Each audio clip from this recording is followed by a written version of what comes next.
Hello again, everyone. Today we're reading the story of Peter Rabbit. Once upon a time, there were 4 little rabbits, and their names were Flopsy, Mopsy, Cottontail, and Peter. They lived with their mother in a sandbank underneath the root of a very big fir tree. "Now, my dears," said old Mrs. Rabbit one morning, "you may go into the fields or down the lane, but don't go into Mr. McGregor's garden.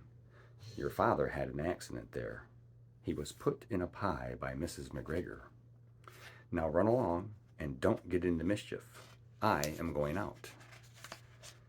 Then old Mrs. Rabbit took a basket and her umbrella and went through the wood to the baker's. She bought a loaf of brown bread and 5 currant buns. Flopsy, Mopsy, and Cottontail, who were good little bunnies, went down the lane to gather blackberries. But Peter, who was very naughty, ran straight away to Mr. McGregor's garden and squeezed under the gate. First he ate some lettuces and some French beans, and then he ate some radishes. And then, feeling rather sick, he went to look for some parsley. But round the end of a cucumber frame, whom should he meet but Mr. McGregor? Mr. McGregor was on his hands and knees planting out young cabbages, but he jumped up and ran after Peter, waving a rake and calling out, "Stop, thief!" Peter was most dreadfully frightened.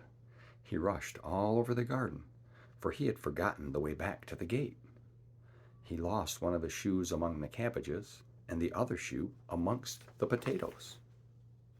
After losing them, he ran on 4 legs and went faster, so that I think he might have got away altogether if he had not unfortunately run into a gooseberry net and got caught by the large buttons on his jacket.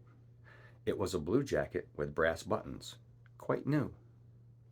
Peter gave himself up for lost and shed big tears, but his sobs were overheard by some friendly sparrows, who flew to him in great excitement and implored him to exert himself.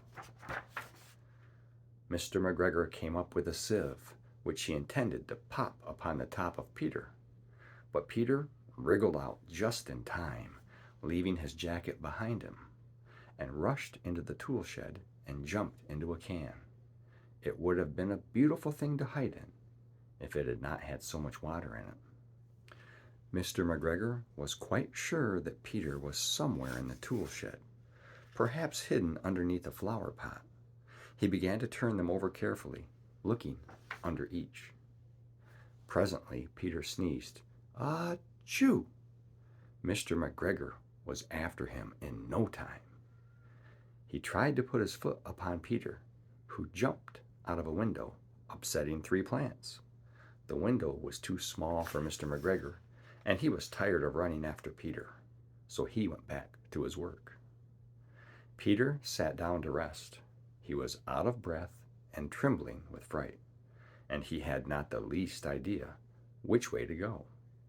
Also, he was very damp with sitting in that water can.